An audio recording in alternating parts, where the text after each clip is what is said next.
अस्सलाम वालेकुम। मैं आतिफ़ अहीर तो तुसीं देख रहे हो मेरा YouTube channel Atif Ahir vlogs. अल्हम्दुलिल्लाह मैं खैर खैरियत नाल हां और उम्मीद करना कि सारे दोस्त भी खैर खैरियत नाल होंगे। व्लॉग शुरू करने तो पहले जिन्हां लोगों मेरा चैनल सब्सक्राइब नहीं किया सब्सक्राइब कर लें, शेयर करें, कमेंट करें ताकि जिहड़ी असीं वीडियो बनाना तुहाडे तक पहुंचदी रहे। बहुत मेहरबानी, शुक्रिया। अज दा व्लॉग मेरा मुहम्मद तलहा नाम दे बच्चे ते वे। मुहम्मद तलहा एक 16 साला बच्चा वे जिहदा परसों मर्डर हो गया वे। अपने इलाके की गल है जिस वजह से मैं वीडियो बना रहा हूँ और मैंने बहुत दुख है।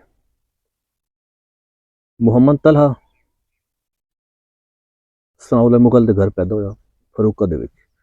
फरूका तहसील साहिवाल जिला सरगोदा का एक कस्बा है, एक बहुत मतलब कि पढ़ी लिखी जगह में जिथे हर फैसिलिटी मौजूद है। फरूका दे विच मुहम्मद तलहा पैदा होया। जिस तरह हर वालदैन के ख्वाब होंगे कि मेरा बच्चा आला तलीम हासिल करे और अपने अच्छे फ्यूचर वास्ते कोई अच्छी नौकरी करे। इसी तरह तलहा के वालदैन का भी ख्वाब आ और तलहा का अपना भी ख्वाब आ। तलहा मैट्रिक किया, उस तो बाद इंटर का स्टूडेंट आ, फर्स्ट ईयर का। जिस दिन तलहा कतल होया उस एक दिन पहले वो अपने कॉलेज के फंक्शन के भी आया हुआ था जिस उन्हें खूब मौज मस्ती की और हला गुला अपने दोस्तों के नाल उत्थे एक इवेंट आ उस किया हुआ। तलहा निहायत ही शरीफ इंसान आ और निहायत ही लैक बच्चा। तलहा दे दोस्त भी अच्छे हैं लेकिन कभी कभी मसले बन जाते हैं कुछ। एक रात के शाम तलहा घरों निकलता वे अपने दोस्तों के नाल लेकिन वापस नहीं आता। तलहा दे वालदैन मुख्तलिफ जगह पर रिपोर्ट करते हैं कि साडा बेटा घर नहीं आया वे। पूरा फरूका साहिवाल सरगोदा तलहा नूं पूरे इलाके दे विच ढूंढिया गया लेकिन दोस्तां रिश्तेदारां इलाके के लोगों लेकिन तलहा वापस नहीं आया। अगले दिन सुबह तलहा की लाश फरूका दे नाल एक रोड है, नहर है, रोड सजोका रोड आख्या जांदा, उस ते बच्चे की लाश मिली है। इलाके दे विच कहरा मच गया कि यह क्या हो गया। जिस तरह पुलिस के लोग के सारे हक्के बक्के रह गए कि बच्चे नाल हो के गया। पुलिस ऑन द स्पॉट मतलब मौके से पहुंच जाती, वालदैन के बच्चे सारे कुछ उत्थे पहुंच जाते हैं। वालदैन वास्ते एक सदमा हा, बहुत परेशानी की गल आई। जो बच्चा फौत होंदा, बंदा फौत हो जा आखिरी हाल ही होंदा, कोई तदफीन होंदी, और घर लै गए। जिस तरह होया वालदैन गम दे नाल ही ढाल आन ਉਹਦੀ तदफीन वास्ते मतलब कि जिस तरह उसमें गुसल दिता गया, सारा कुछ नवाया धोया गया। लेकिन इस दौरान पुलिस अपनी कार्रवाई जारी रखी। पुलिस सर तोड़ कोशिश की कि ਉਹਦੇ ਜਿਹੜੇ ਹਨ कातिल ਲੱਭੇ जान। ਹੁਣ कातिल का किसी ने कोई ना पता कि कातिल कौन ने। उस साइड से तदफीन तैयारी हो रही है, जनाजे का इंतजाम हो रहा है कि जनाजा जिस तरह पढ़ाया जासी 5:30 बजे उसका जनाजा। तो पुलिस अपने कमे लग गई है और उन्हें पुलिस दी एक बर वक्त कार्रवाई और अच्छी काविश, फर्स्ट टाइम मैं पुलिस में दाद दे सके एक अच्छी काविश, और उन्होंने उसका कातिल आमिर नामी लड़का, आमिर पावली नामी लड़का गिरफ्तार होया। गिरफ्तार नहीं होया उसका मतलब कि पुलिस नूं मुखबरी हुई है कि फलां जगह पर वो लड़के मौजूद ने, और जो पुलिस उत्थे पहुंची है उन्होंने अगे फायरिंग की है।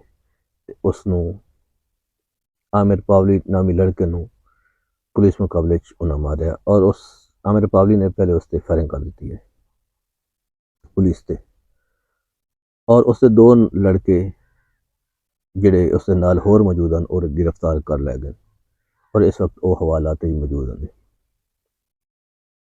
इस साइड ते तलहा की तदफीन जारी है और फरूका की तारीख के इतना बड़ा जनाजा असी पहले नहीं देखा। बहुत बड़ा जनाजा होया गया तलहा का, मतलब कि हर आंख जी आई, अश्क बार आई, नम आई, आंसू आन। बच्चा भी बहुत खूबसूरत था माशाअल्लाह।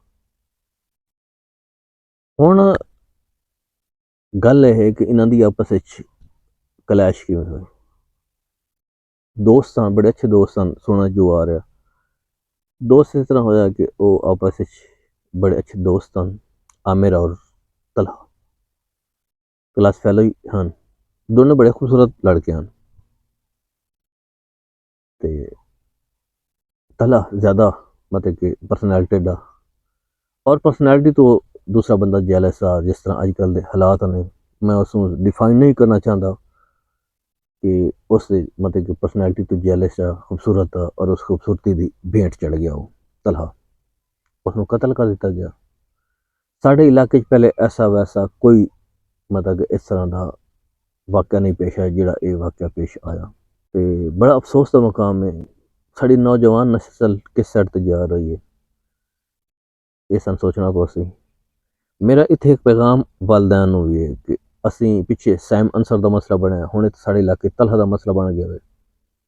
वालदैन नूं अपने बच्चों नूं ते कंट्रोल करना चाहिए, और स्पैशली शाम तो बाद बाहर नहीं जान देना चाहिए।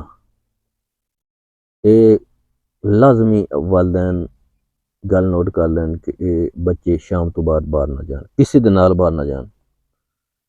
ਜਿਹੜੇ ਆਪਣੇ ਕੰਮ ਕਾਜ ਨੇ ਉਹ ਸ਼ਾਮ ਤੋਂ ਪਹਿਲੇ ਕੰਪਲੀਟ ਕਰਨ ਔਰ ਸ਼ਾਮ ਤੋਂ ਪਹਿਲੇ ਘਰ ਆ ਜਾਣ। ਅੱਜ ਕੱਲ੍ਹ ਦਾ ਜਿਹੜਾ ਦੌਰ ਚੱਲਦਾ ਪਿਆ, ਸਾਡੇ ਕੋਲ ਬਹੁਤ ਜ਼ਿਆਦਾ ਐਸੀਆਂ ਮਤਲਬ ਕਿ ਮਿਸਾਲਾਂ ਮੌਜੂਦ ਨੇ, ਜਿਹੜੇ ਬੱਚੇ ਸ਼ਾਮ ਦੇ ਟਾਈਮ ਨਿਕਲਣ ਫਿਰ ਵਾਪਸ ਨਹੀਂ ਆ, ਔਰ ਇਹ ਹਾਲਾਤ ਬਹੁਤ ਖਰਾਬ ਹੋ ਚੁੱਕੇ ਨੇ, ਸਾਨੂੰ ਇਸ 'ਤੇ ਸੋਚਣਾ ਪਊ। ਹੁਣ ਤੁਸੀਂ ਇੱਕ ਦੇਖੋ, ਇਸ ਵਿੱਚ 3-4 ਖਾਨਦਾਨ ਉਜੜ ਗਏ। ਆमिर, तलहा नाल 3 लड़के होर ने, 2 लड़के होर ने, 4 खानदान तो उजड़ गए एक छोटी जी गलती की वजह नाल। अगर वालदैन थोड़ा बहुता कंट्रोल कर दे इन चीज़ों तो ये इस तरह के मसले पेश ना आते। साड़ी दुआ है कि अल्लाह पाक सब बच्चों को महफूज रखे, बच्चियों को महफूज रखे, अल्लाह पाक सब का हामी नासर है। लेकिन अजकल का माहौल जोड़ा है, अजकल के हालात कुछ नहीं, अपने बच्चों पर लाजमी कंट्रोल करो। मेरा एक छोटा जहा प्लेटफॉर्म है आतिफ आहिर विलाग के नाम तो, मैं इससे तुहानू तंबीह कर रहा कि बराए मेहरबानी अपने बच्चों पर कंट्रोल करो और उन्होंने एक सेफ्टी फराहम करो। इस दे विच असीं इदारियां ने गलत कहने हैं, पुलिस नूं गलत कहने हैं, लेकिन इस विच गलती साड़ी अपनियां होंदियां ने। बाद विच पुलिस मतलब कि अपनी कार्रवाई च नाकाम रहिंदी है, लेकिन साडा मसला आ जाता है कि पुलिस नाकाम हो गई, सानूं तहफ़्फ़ुज़ नहीं दिता गया, फलां हो गया, इस तरह हो गया, ये हो गया। लेकिन ये गलत गल है, सानूं कुछ अपना कंट्रोल भी करना चाहिए, बच्चों पर कंट्रोल करना चाहिए, ताकि बच्चे साडे महफूज रहें। बच्चे सब नूं प्यारे होंदे ने, ते अल्लाह पाक सारे बच्चों नूं महफूज रखे, जिस तरह मैं पहले भी कह चुकिया वां। ते बड़ी अफसोस भरी कहानी है। तो तलहा वापस तो नहीं आ सकता, लेकिन असी उस वास्ते दुआ कर सकते हैं, अल्लाह पाक उसनूं जन्नत विच औला मकाम अता फरमाए। तो असी मतलब कि हर बंदा परेशान होया, बहुत बड़ा जनाजा देखा इलाके दे विच। ते अल्लाह पाक सब नूं महफूज रखे। तो असी चाहते हैं तुहाडे तो इजाज़त, मिलने अगले व्लॉग विच, उस वक्त तक अल्लाह हाफिज़।